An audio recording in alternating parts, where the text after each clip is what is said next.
The champagne glasses clinked like crystal bells across the marble terrace of the Beverly Hills mansion, their sound carried by the warm California breeze that swept through the exclusive charity gala. Against the backdrop of Los Angeles's glittering skyline, Manhattan's elite mingled with Hollywood royalty and international business magnates, their conversations a symphony of deals, gossip, and carefully orchestrated pleasantries. Marcus Whitmore stood at the edge of the crowd, his tailored, Armani suit fitting him like armor. At 34, he commanded attention without effort, 6 feet of calculated charm wrapped in inherited wealth that traced back 4 generations to oil fields in Texas. His great-grandfather had struck black gold. His grandfather had diversified. Into real estate, his father had conquered Wall Street, and Marcus had taken the family empire global. The Whitmore name was synonymous with power, influence, and lately, unwanted scrutiny. His steel blue eyes scanned the crowd with the precision of a predator, but tonight they held a different kind of hunger, desperation masked as confidence. The latest edition of the Financial Times lay folded in his jacket pocket, its headlines burning like acid through the expensive fabric. Whitmore Industries under investigation. Environmental violations alleged. Senate committee questions. Corporate ethics. The words had been haunting him for weeks, each article chipping away at the carefully constructed facade he'd spent years building. Marcus, darling.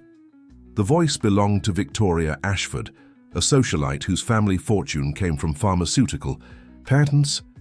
She approached with the calculated grace of someone who had learned to walk in heels before she could properly run. You look absolutely devastating tonight. That little scandal in the papers is just jealousy, don't you think?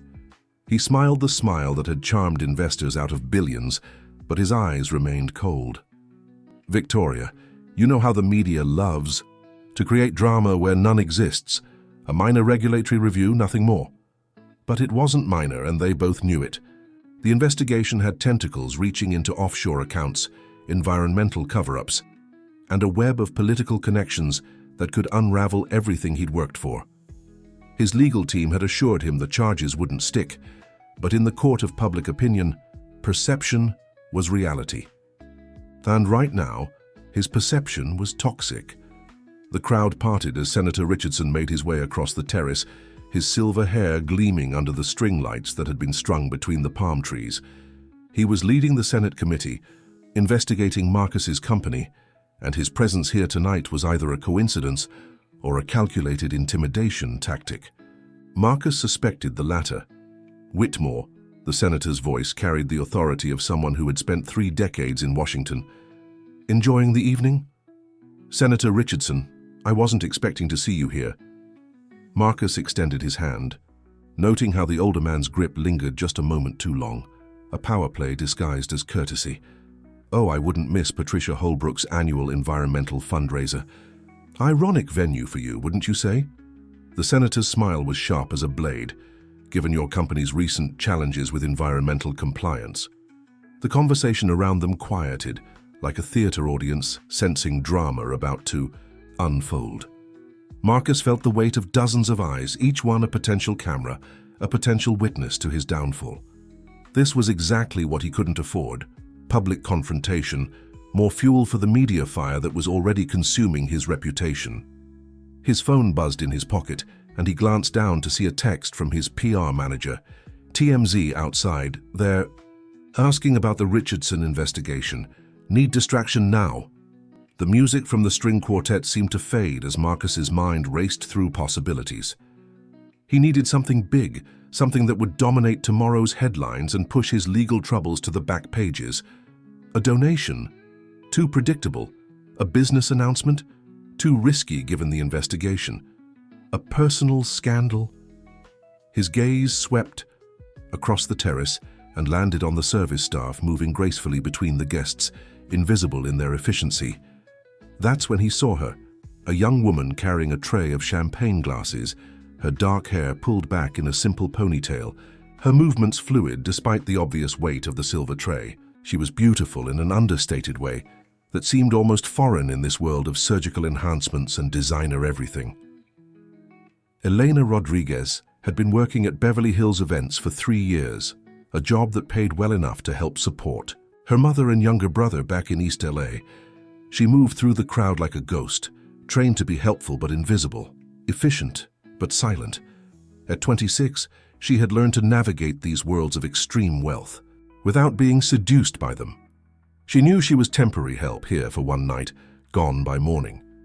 She noticed him watching her, the man in the perfectly cut suit whose photo she'd seen on the cover of Forbes magazine in the break room earlier.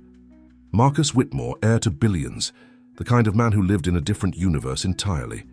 She wondered why he was staring, then quickly looked away. Rich men staring at the help usually meant trouble, and she couldn't afford trouble. Marcus made his decision in the span of a heartbeat. It was insane, reckless, and potentially brilliant. He excused himself from Senator Richardson with a polite nod and began walking across the terrace, his path intersecting with hers near the fountain at the center of the garden. "Excuse me?" he said, his voice pitched low so only she could hear. Elena looked up, surprised to be addressed directly by a guest. Most of them treated the staff like animated furniture. "Yes, sir. Can I get you something from the bar?" "Actually," Marcus said, his mind racing through the implications of what he was about to do, "I need your help with something rather unusual." Elena set down her tray on a nearby table, confusion evident in her warm brown eyes. "I'm not sure what you mean, sir. In about 30 seconds, every photographer at this party is going to be watching us. I'm going to kiss you and it's going to be front-page news tomorrow. I can either explain why afterward, or you can trust me for the next 10 minutes and let me explain later." The absurdity of the statement left Eleanor speechless. She looked around, noting the subtle positioning of men with cameras, the way certain guests had their phones ready. This wasn't a random moment. This was orchestrated chaos about to unfold. "Are you insane?" she whispered. But there was something in his eyes that made her pause. Not arrogance or entitlement, but something that looked almost like desperation. "Probably," Marcus admitted. "But I'm also running out of options and I need a miracle. Sometimes miracles come disguised as beautiful waitresses who happen to be in the right place at the right time." The music swelled. Senator Richardson was still watching from across. The terrace and the photographers were indeed positioning themselves for whatever was about to happen. Elena felt the weight of the moment, the strange electricity in the air that preceded something irrevocable. "What happens after?" she asked, quietly. "I don't know," Marcus said, and for the first time in years he was telling the complete truth to someone. "I honestly don't know." She looked into his eyes and saw something she recognized, the same desperation she'd felt when her father had lost his job, when her mother had gotten sick, when every option seemed impossible except the one that required faith in a stranger. Sometimes life forced you to take leaps without knowing where you'd land. "Okay," she said simply. Marcus stepped closer, his hand reaching up to cup her face with surprising gentleness. The crowd around them seemed to hold its collective breath, cameras positioned, Senator Richardson watching with barely concealed interest. "Thank you," Marcus whispered, and then his lips met hers. The kiss was supposed to be calculated, a strategic move in a chess game played on a global scale. But the moment their lips touched, something unexpected happened. The kiss deepened, became real, transformed from performance into something neither of them had prepared for. Elena's hands found their way to his chest, feeling his heartbeat racing beneath the expensive fabric. Marcus lost himself in the taste of her lips, the warmth of her skin, the way she smelled like jasmine and something uniquely her own.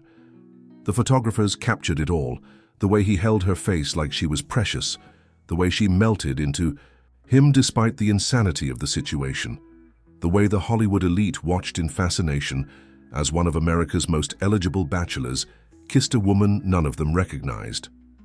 When they finally broke apart, the world had changed. Phones were buzzing, cameras were flashing, and Elena Rodriguez, who had started the evening as invisible help, was now the center of attention for some of the most powerful people in the country. "What happens now?" she asked, her lips still tingling from the kiss that had somehow felt more real than anything she'd experienced in years. "Now," Marcus said, acutely aware that he'd just changed both their lives forever. "Now we find out if miracles come with instruction manuals." The morning sun streamed through the floor-to-ceiling windows of Marcus's penthouse office on the 40th floor of the Whitmore Tower, casting long shadows across the mahogany desk where a dozen newspapers lay spread like evidence in a trial. The headlines screamed in bold letters, "Mystery woman captures billionaire's heart. Who is Marcus Whitmore's Cinderella?" And exclusive, the kiss that stopped a party. Marcus stood at the window, his reflection ghost-like against the Los Angeles skyline, a cup of coffee growing cold in his hands. His phone had been buzzing incessantly since dawn.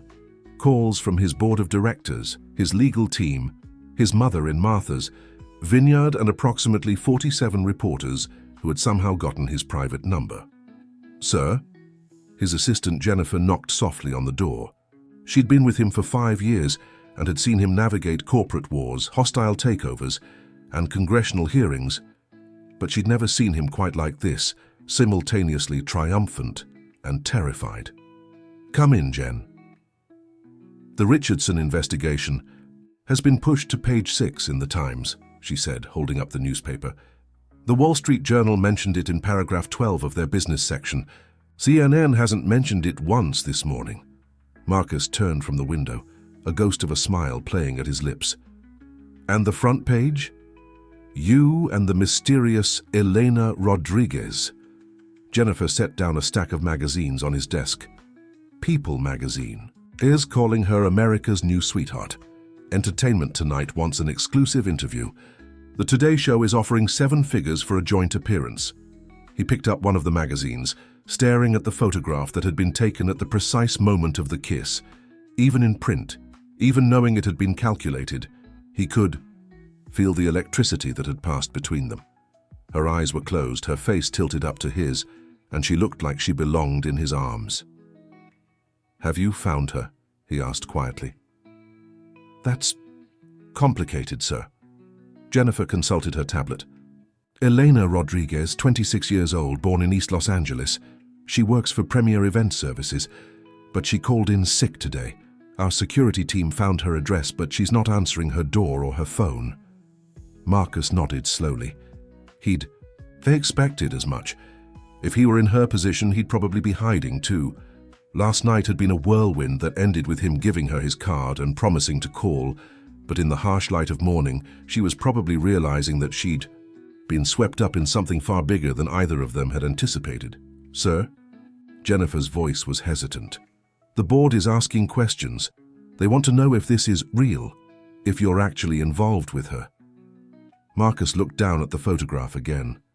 The kiss had been calculated, but the feelings it had stirred were anything but. He'd spent the night replaying every moment, the way she'd looked at him when he'd made his insane proposition, the trust she'd shown in that moment, the way she'd kissed him back, like she meant it. "Schedule a car to take me to East LA this afternoon," he said finally. "Sir, I'm not sure that's Jennifer." His voice carried the quiet authority that had built an empire. "Please schedule the car." 2 hours later, Marcus found himself in the back of a black SUV navigating the narrow streets of East Los Angeles, a world that existed in the same city but felt like a different planet from Beverly Hills. The houses were smaller, closer together, many of them painted in bright colors that somehow managed to look cheerful despite the obvious financial struggles of the neighborhood. Elena's apartment building was a modest 2-story structure with a small courtyard in the center where children played while their mothers watched from plastic chairs. Marcus's arrival caused a minor commotion. The SUV was clearly out of place, and his tailored suit made him stand out like a beacon. He found her apartment on the 2nd floor and knocked gently on the door. For a long moment, there was silence. Then he heard soft footsteps approaching. "Who is it?" Her voice was cautious, muffled by the door. "It's Marcus, from last night." Another long pause. "I'm not interested in interviews or photo shoots or whatever this is about. It's not about that. Can we talk, please?" The door opened slowly, revealing Elena in jeans and a simple white t-shirt, her hair loose around her shoulders. She looked tired, like she hadn't slept, but she was still beautiful in a way that made his chest tighten. "You came to my neighborhood," she said, not moving aside to let him in. "People are going to talk." "Let them talk." We need to discuss what happened last night. What happened last night was insane, Elena said, but she stepped back and gestured for him to enter. The apartment was small but immaculately clean, decorated with photographs of family and a few pieces of art that looked handmade. It felt more like a home than his penthouse ever had. "Coffee?" she asked, more from politeness than genuine hospitality. "Please." She busied herself in the small kitchen while he sat on the couch, trying to ignore how out of place he felt and how right it seemed at the same time. When she handed him the mug, their fingers brushed, and he felt the same electric shock that had surprised him the night before. "So," Elena said, settling into the chair across from him, "are you going to explain why you kissed a complete stranger at a party full of photographers?" Marcus set down his coffee cup and leaned forward, his hands clasped between his knees. "Have you seen the news today? Kinda hard to avoid when your face is on every magazine in the grocery store. Not those headlines, the ones that aren't there." He pulled out his phone and showed her the news apps. 3 weeks ago, I was front-page news every day. Congressional investigation, environmental lawsuits, questions about my business practices. Today, none of that exists. Today, everyone wants to know who you are and whether I'm in love with you." Elena stared at him, understanding dawning in her eyes. "You used me." "Yes," he said simply, "but not the way you think." "Then explain it to me, because right now I'm trying to figure out why I trusted you for even a second." Marcus stood up and began pacing the small living room, his hands running through his hair in frustration. "My company is under investigation for environmental violations. The charges are false, but that doesn't matter. In today's world, accusation equals guilt in the court of public opinion. I was facing congressional hearings, potential criminal charges, the destruction of everything my family has built for 4 generations. So you decided to kiss a waitress and make everyone forget about your problems? I decided to give the media something more interesting to talk about than corporate malfeasance." He stopped pacing and looked at her directly. "I needed a distraction and you were there. And now? Now I need to ask you something, and I need you to hear me out before you say no." Elena crossed her arms, her expression guarded. "I'm listening.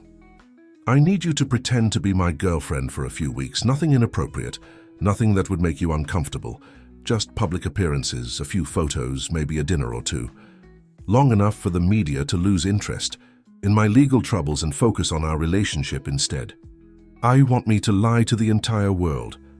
I want you to help me save my company and the jobs of 12,000 people who work for me." Marcus pulled out his phone again and showed her a news article. "My stock price has dropped 30% in the last month. If this continues, I'll have to lay off a quarter of my workforce. These aren't just numbers, Elena. These are families, people with mortgages and kids and dreams. And what do I get out of this charade?" Marcus reached into his jacket and pulled out a check, placing it on the coffee table between them. Eleanor glanced down and her eyes widened, more zeros than she'd ever seen in one place. "That's just the beginning," he said quietly. "I've had my people look into your situation. Your mother needs surgery that your insurance won't cover. Your brother wants to go to college but can't afford it. Your father has been out of work for 8 months. Elena's face went pale. "You investigated my family. I investigate everyone I do business with. It's not personal, it's practical." He sat down across from her again, his voice gentler. "I can solve all of those problems, Elena. Your mother gets the surgery she needs. Your brother gets a full scholarship to any college he wants. Your father gets a management position at one of my companies. And all I have to do is pretend to love you. All you have to do is pretend to like me. Love is optional." Elena stared. At the check, then at him, then back at the check. "And when it's over? When it's over, you go back to your life and I go back to mine. No strings attached, no expectations. You have my word." The word of a man who just admitted to using me for a publicity stunt. Marcus flinched as if she'd slapped him. "Fair point. But I'm being honest with you now. I could have lied, told you I was falling for you, made this about romance instead. Go of business, but I respect you too much for that. Elena stood up and walked to the window, looking down at the children playing in the courtyard. How do I know you won't just disappear when this is over? How do I know you'll keep your promises? Because I've never broken a business contract in my life, and that's what this would be. A business arrangement with very specific terms and conditions.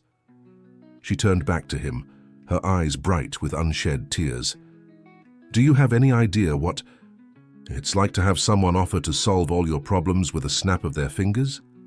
To know that you could change your entire family's life just by saying yes to something that feels wrong?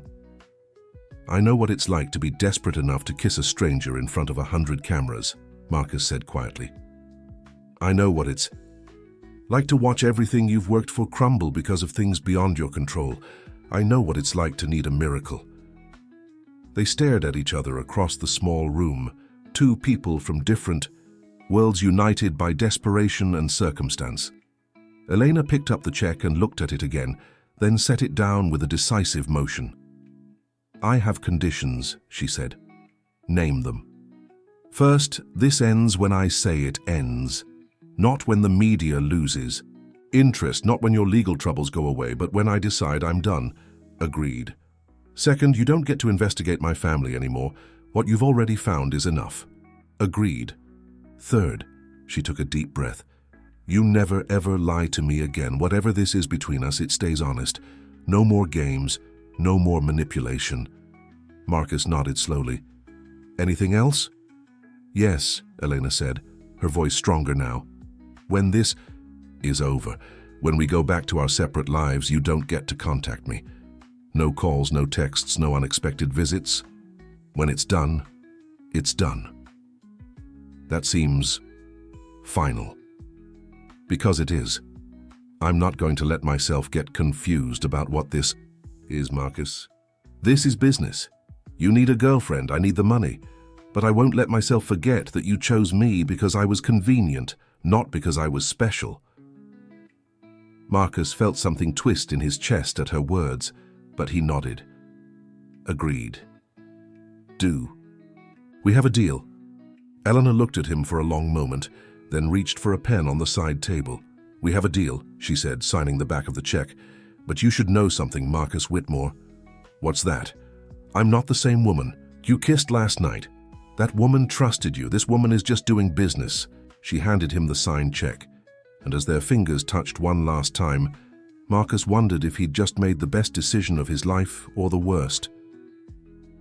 3 weeks into their arrangement, Elena found herself standing in the marble lobby of the Four Seasons Hotel in New York City, wearing a dress that cost more than her monthly rent, and feeling like an actress who had forgotten her lines. The emerald green silk hugged her figure perfectly, custom-tailored by a designer whose name she couldn't pronounce, and the jewelry Marcus had insisted she wear felt heavy against her neck, a reminder of the role she was playing. You look beautiful, Marcus said, appearing beside her in a tuxedo that made him look like he'd stepped off the cover of GQ magazine. For a moment, she almost believed the admiration in his eyes was real. Thank you, she replied, checking her reflection in the mirrored walls. The woman looking back at her was polished and elegant, nothing like the girl from East LA who had been serving drinks at parties just 3 weeks ago. Are you ready for this? Tonight was the Metropolitan Museum's annual gala, one of the most photographed events of the year. They would walk the red carpet together, pose for hundreds of cameras, and convince the world that their relationship was the real thing. The plan was working. Marcus's legal troubles had been pushed to the back pages, his stock price was recovering, and Elena Rodriguez had become a household name. Just remember, Marcus said, offering her his arm, we're madly in love. We can't keep our hands off each other, and we're thinking about moving in together. Right, Elena said, taking his arm and noting how natural the gesture had become. And you remember that I like my personal space, and I don't appreciate being touched without permission. Marcus had learned that lesson the hard way 2 weeks earlier, when he'd tried to put his arm around her waist during a photo shoot, and she'd stepped away so quickly that the photographer had asked if they were having relationship troubles. They'd had to do the entire shoot over again, and Marcus had kept his hands to himself ever since. The red carpet was a gauntlet of flashing cameras and shouting reporters. Eleanor had never experienced anything like it. The sheer volume of noise, the blinding lights, the way people screamed their names like they were rock stars. Marcus navigated it all with practiced ease, his hand steady on her back as he guided her through the chaos. Elena. Elena, over here! The photographers called her name like she was a celebrity in her own right. 3 weeks ago she'd been invisible. Now she was front-page news. Marcus, is it true you're buying her a house in Malibu? Elena, when's the wedding? Are you living together yet? Marcus paused at the designated photo area, his arm sliding around Elena's waist as they posed for the cameras. She leaned into him, smiling the smile she'd been practicing in the mirror, trying to look like a woman in love rather than a woman being paid to pretend. You're doing great, Marcus murmured against her ear, his breath warm against her skin. To the cameras it looked intimate, romantic. To Elena it felt like another performance note. Inside the museum, the gala was a swirling mass of New York's elite. Politicians, celebrities, business moguls, and socialites, all mingling beneath. Priceless works of art. Elena recognized faces from magazines and television shows, people she'd only seen on screens now treating her like an equal. It was surreal and intoxicating and utterly exhausting. Darling, Victoria Ashford swept toward them, resplendent in silver sequins. You both look absolutely divine. Elena, that dress is stunning. Valentino. Yes, I think so, Elena replied, grateful that Marcus had made sure she knew the designer's name. Marcus, you sly thing, Victoria continued, her smile sharp as glass. You've been keeping this little romance very quiet. How long have you two actually been together? Elena felt Marcus tense beside her, and she jumped in smoothly. It feels like forever, doesn't it, darling?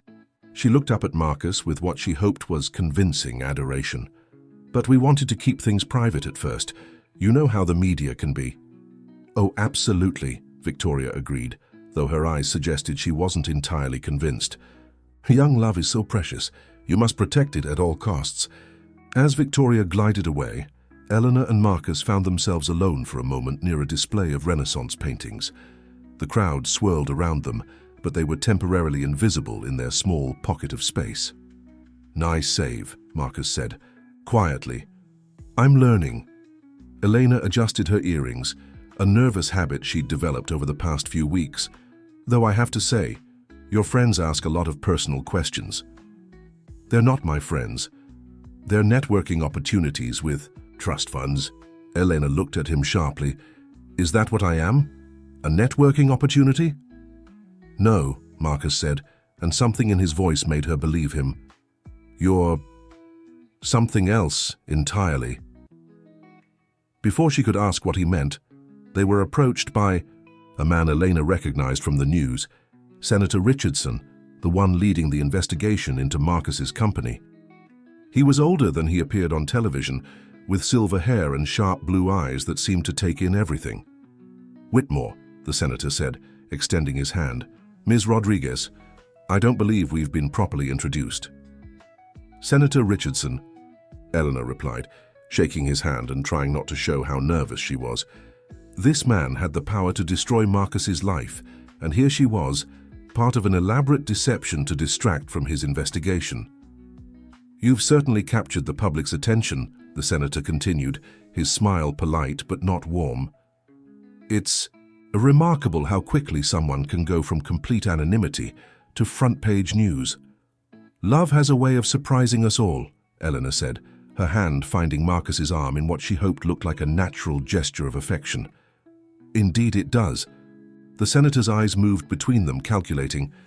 I imagine the timing has been quite fortuitous for you, Marcus. Nothing like a good love story to distract from less pleasant news. Marcus's jaw tightened almost imperceptibly. I'm not sure. What you mean, Senator? Oh, I think you know exactly what I mean, but don't worry. Young love should be celebrated, shouldn't it? No matter how convenient the timing might be. The senator moved away, leaving Elena feeling like she'd just been dissected by a surgeon. Marcus's hand was warm on her back, steadying her. He knows, she whispered. He suspects, Marcus corrected. There's a difference. Is there? Because right now it feels like we're walking on a tightrope over a very deep pit. Marcus guided her toward the bar, where he ordered them both champagne. The bubbles tickled Elena's nose, but the alcohol did nothing to calm her nerves. Can I ask you something? She said, watching the crowd swirl around them. Of course. Do you ever feel guilty about this, about lying to everyone? Marcus was quiet for a long moment, his fingers tracing the rim of his champagne glass. I feel guilty about a lot of things, he said finally, but protecting my company and the people who work for me isn't one of them. That's not what I asked. He looked at her then, really looked at her, and Elena saw something in his eyes she hadn't expected, uncertainty. You want to know if I feel guilty about using you? Do you? Every day, he said simply. But then I remember that you chose this too. You had options, Elena. You could have said no. Could I? When you're offering to solve every problem my family has ever had, how much of a choice is that, really? More than you think, Marcus said. I've made similar offers to a lot of people over the years. You're the first one who set conditions. Before Elena could respond, they were approached by a young woman with a press badge and a recording device. Excuse me, Mr. Whitmore, Ms. Rodriguez. I'm Sarah Chen from Entertainment Weekly. Could I ask you a few questions about your relationship? Elena's stomach clenched, but Marcus stepped slightly in front of her, protective. Of course, but we'll need to keep it brief. We're here to support the museum tonight. Absolutely. First question. How did you two meet? Elena and Marcus had rehearsed this story a dozen times, but suddenly Elena's mind went blank. She looked up at Marcus, panic flickering in her eyes.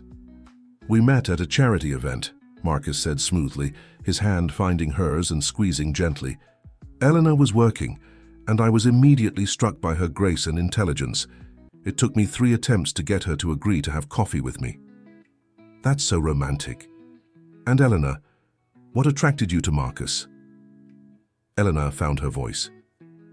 His honesty, she said, the irony not lost on her.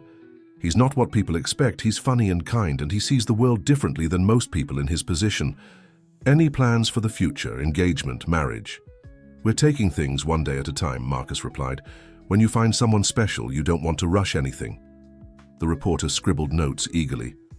One more question. There have been rumors that this is all a publicity stunt to distract from the investigation into your company.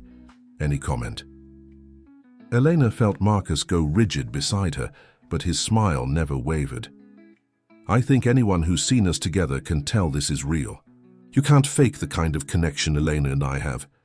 He leaned down and kissed her cheek, the gesture appearing spontaneous and loving. To Elena, it felt like another line in a script they'd both memorized too well. After the reporter moved away, they found themselves on the museum's terrace, overlooking Central Park. The city glittered below them, 1,000 lights reflecting off the glass and steel towers that reached toward the stars. This is beautiful, Elena said, grateful for the momentary quiet.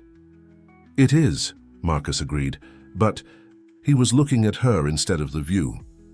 Why do you do that? She asked. Do what? Look at me like... She struggled for the words. Like this is real. Marcus turned to face the city, his hands gripping the terrace railing. Maybe because sometimes it feels real. Marcus, I know what this is, he said quickly. I know it's business. I know you're here because I'm paying you to be here. But that doesn't change the fact that you're the most genuine person I've met in years. It doesn't change the fact that you make me laugh, or that you challenge me, or that when you smile, really smile, not the camera smile, it makes me forget about everything else. Elena stared at him, her heart doing something complicated in her chest. You can't do this. Do what? Make this confusing, make me forget what this really is. And what is it really? A business arrangement, a performance, a lie. Marcus turned back to her, his eyes intense in the moonlight. Then why does it feel like the most honest thing I've done in years? Before Elena could answer, they were interrupted by the sound of applause from inside the museum. The evening's program was beginning, and they needed to return to their roles, the loving couple, the perfect romance, the distraction that was working better than either of them had planned. As they walked back inside, Eleanor caught their reflection in the glass doors. They looked perfect together, him tall and distinguished in his tuxedo, her elegant and beautiful in her designer gown. They looked like they belonged together, like they were meant to be together. And that, she realized, was the most dangerous part of all. The rain hammered against the windows of Marcus's penthouse office as Elena made her way through the familiar corridors of Whitmore Tower. In her hands she carried a leather journal, a gift she had spent 3 sleepless nights writing in, filling page after page with poems that captured the strange, beautiful, impossible weeks they had shared together. It was meant to be a surprise, a way to show Marcus that somewhere between the staged photographs and scripted interviews, something real had taken root in her heart. 6 weeks had passed since their arrangement began, and the plan had worked beyond their wildest expectations. The congressional investigation had been relegated to back-page news. Marcus's stock price had not only recovered, but reached record highs, and Elena Rodriguez had become America's sweetheart, the small-town girl who had captured the heart of one of the country's most eligible bachelors. But success had come with unexpected complications.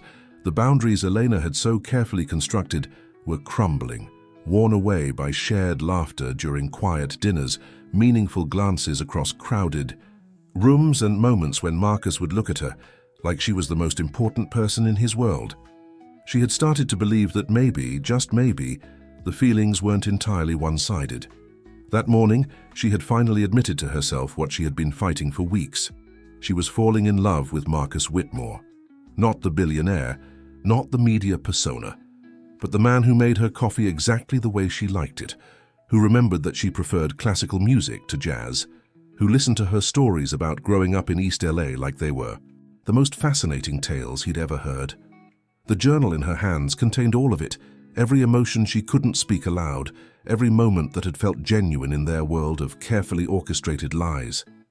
She had written about the way he had defended her when a gossip columnist had questioned her background, how he had quietly arranged for her mother's surgery without making it part of their public narrative, the afternoon he had spent teaching her to play chess while it rained. Outside his apartment, Elena approached Marcus's office door, which stood slightly ajar. She could hear his voice inside, and she paused, not wanting to interrupt what sounded like an important business call. But then she heard her own name, and the tone of Marcus's voice made her blood run cold. "The entire operation has been flawless," Marcus was saying, his voice carrying the cold, calculated tone he used in board meetings. "Elena has been perfect for our purposes. The public has completely bought into the romance narrative, and the investigation has essentially disappeared from the news cycle." Elena's hand froze on the door handle, the journal suddenly feeling like lead in her grasp. No, she has no idea this was all strategic from the beginning," Marcus continued, and Elena could hear him pacing around his office. "She actually thinks there's something real between us. It's almost amusing how completely she's fallen for it." The words hit Eleanor like physical blows. She pressed herself against the wall, her heart hammering so loudly she was sure it could be heard throughout the building. "The board is thrilled with the results," Marcus went on. "Stock prices are up 30%, the environmental charges have been quietly dropped, and Senator Richardson has moved on to investigating other companies. The girlfriend gambit was brilliant, if I do say so myself." Elena heard the sound of laughter, Marcus's laughter, and it was a sound she had never heard before. Cold, calculating, utterly without warmth. It was the laugh of a man who had successfully manipulated everyone around him, including her. "Of course, we'll need to wind things down eventually," Marcus said. "I can't keep this charade going forever. Elena's served her purpose, and frankly, she's starting to get a bit too attached. I'll need to end things carefully, make it look like a natural breakup. Can't have her going to the press with any inconvenient truths." The journal slipped from Elena's numb fingers and hit the marble floor with a soft thud. The sound seemed to echo through the hallway like a gunshot, and Marcus's voice stopped abruptly. "I'll call you back," she heard him say, followed by the sound of footsteps approaching the door. Elena bent to pick up the journal, her hands shaking so badly she could barely grasp it. When she straightened up, Marcus was standing in the doorway, his face pale with shock. "Elena," he said, and for the first time since she'd known him, Marcus Whitmore seemed at a loss for words. "How long have you been standing there?" She looked at him, really looked at him, and saw a stranger. The man who had held her hand at galas, who had made her laugh during quiet dinners, who had kissed her like she meant something to him, was gone. In his place stood the calculating businessman who had orchestrated every moment of their relationship for his own benefit. "Long enough," she said quietly, her voice surprisingly steady despite the way her world was crumbling around her. "Long enough to hear what you really think of me. Eleanor, let me explain. Explain what? That you've been lying to me from the very beginning. That everything, every dinner, every conversation, every moment I thought was real, was just part of your business strategy?" Marcus stepped toward her, his hands raised in a placating gesture. "It's not that simple." "Actually, it is exactly that simple." Elena's voice was growing stronger now, fueled by anger and hurt and the crushing weight of her own stupidity. "You needed a distraction, and I was convenient. You needed someone the public would believe you could fall for, and I fit the bill. You needed someone naive enough to believe that a billionaire could actually care about a waitress from East LA. And congratulations, Marcus, you found her." "That's not—" "Elena, please, just listen to me for a minute." She held up the journal, its leather cover now seeming to mock her, with its careful craftsmanship. "Do you know what this is? This is 3 weeks of sleepless nights writing down every moment between us that felt real, every conversation that made me think you might actually care about me, every kiss that made me forget this was supposed to be fake." Marcus's eyes fixed on the journal, and something flickered across his face, regret maybe, or recognition of what he was about to lose. "I wrote about the way you make your coffee in the morning," Elena continued, her voice breaking slightly. "I wrote about how you listen to me talk about my family like you actually care what happens to them. I wrote about how you make me laugh, how you challenge me, how you made me feel like I was worth something more than just a convenient solution to your problems." "You are worth more than that," Marcus said desperately. "Elena, you have to believe me. Somewhere along the way, this became real for me too."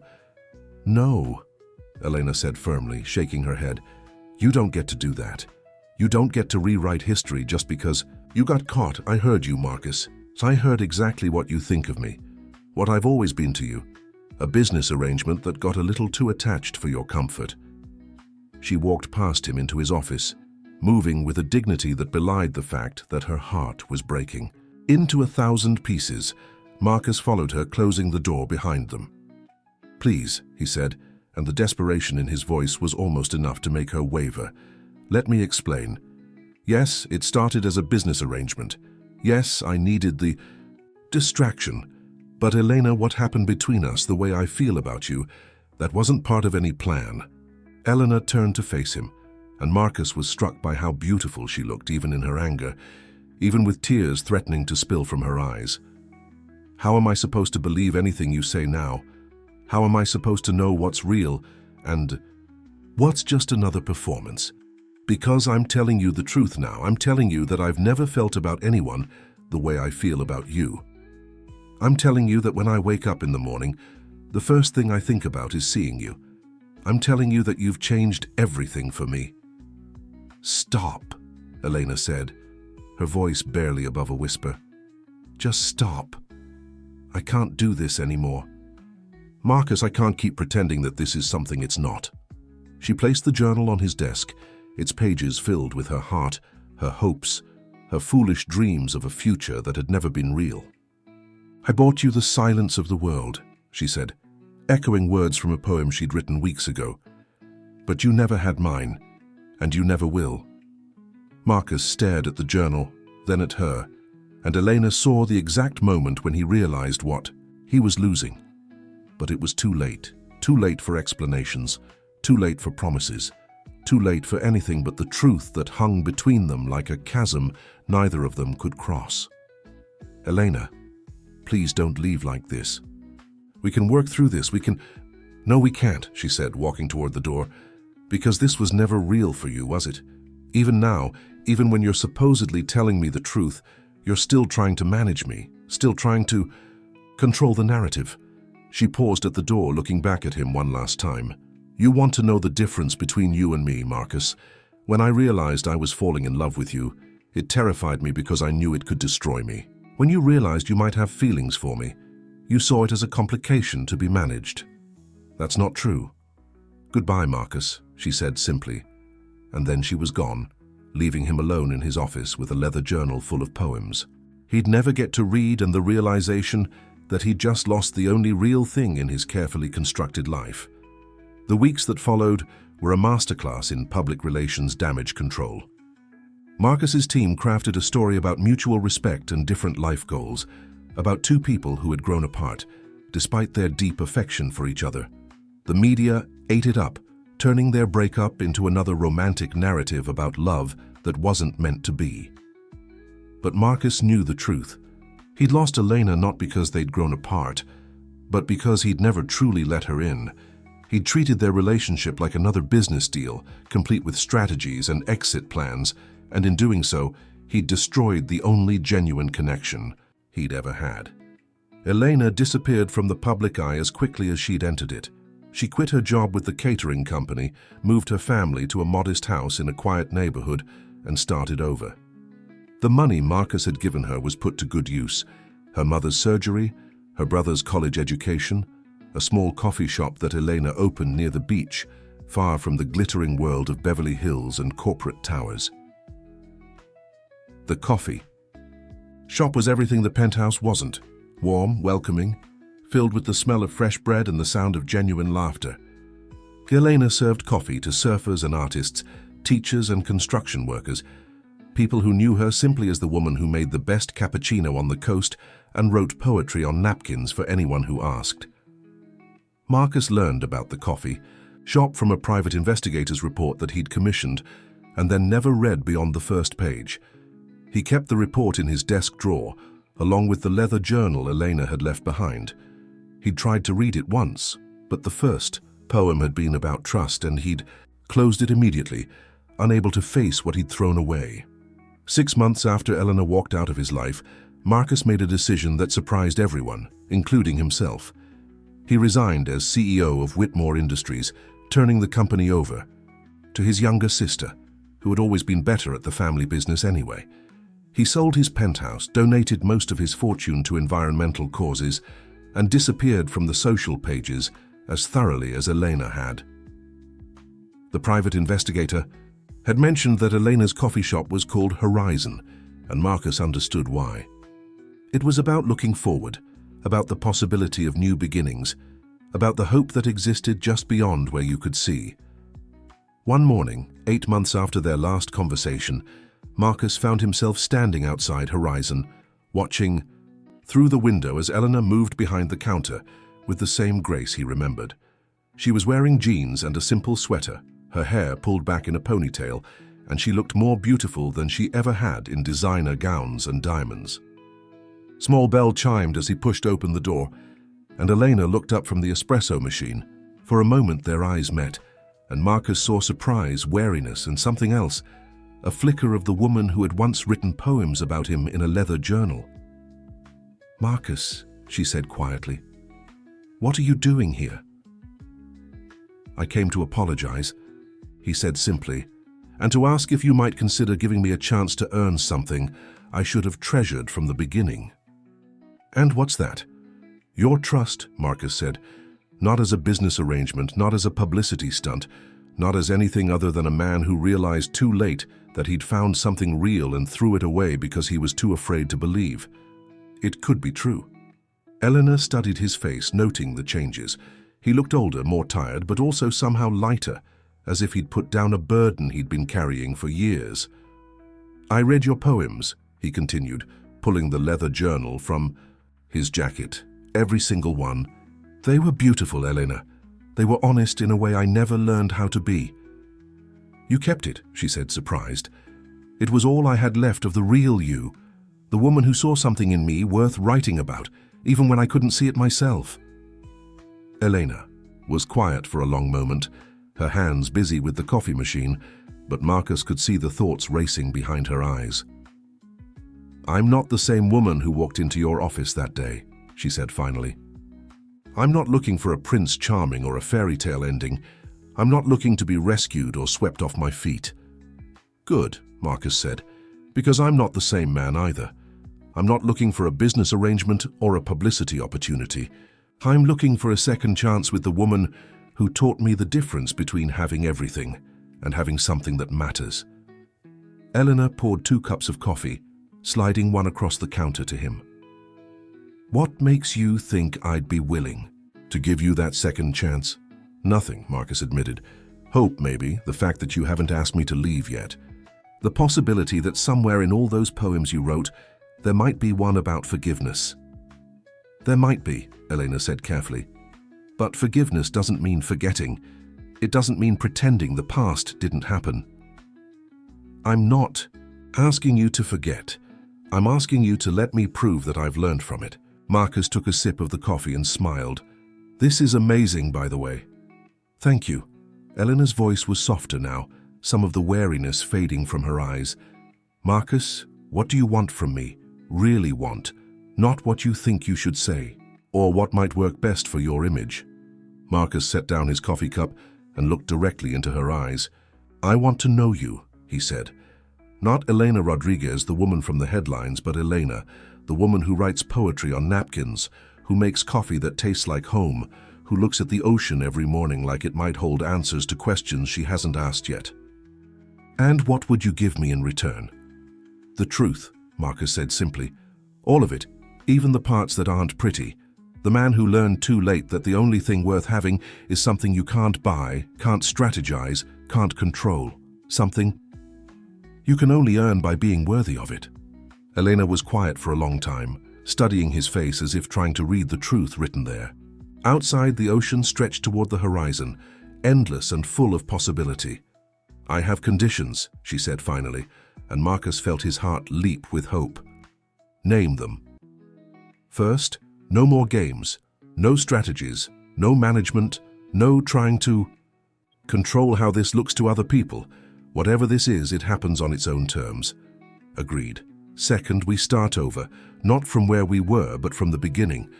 You're not the billionaire CEO, I'm not the woman from the headlines. We're just 2 people trying to figure out if there's something real between us." "I'd like that," Marcus said, and meant it. Third, Elena's voice was steady, but Marcus could see the vulnerability in her eyes. "If this goes wrong, if you hurt me again, there won't be another chance. This is it, the only second chance you get." "I understand," Marcus said solemnly. "Elena, I swear to you I will spend every day trying to be worthy of this opportunity." She nodded slowly, then extended her hand across the counter. "Hi," she said, a small smile playing at her lips. "I'm Elena. I own this coffee shop, I write terrible poetry, and I have trust issues with billionaires." Marcus took her hand, feeling the same electric shock he'd felt the first time they'd touched, only now it came with the weight of possibility instead of pretense.